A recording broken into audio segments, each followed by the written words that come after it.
And here's how to update your iPhone to the latest iOS software update.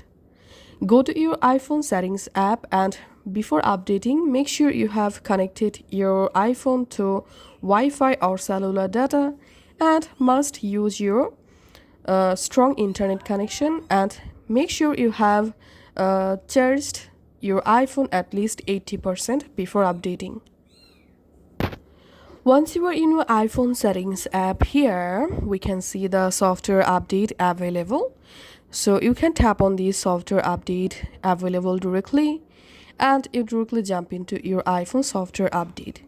Here we can see the latest iOS version or iOS software is showing. Or you can open your iPhone settings.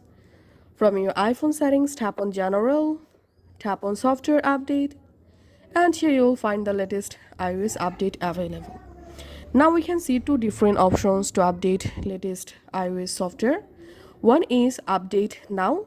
So you can tap on Update Now, and you can immediately update iOS latest version in your iPhone, or you can schedule your software update by tapping on Update Tonight.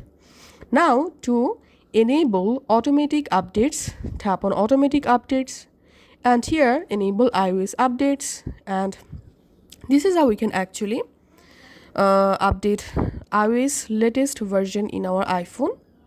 Thanks for watching.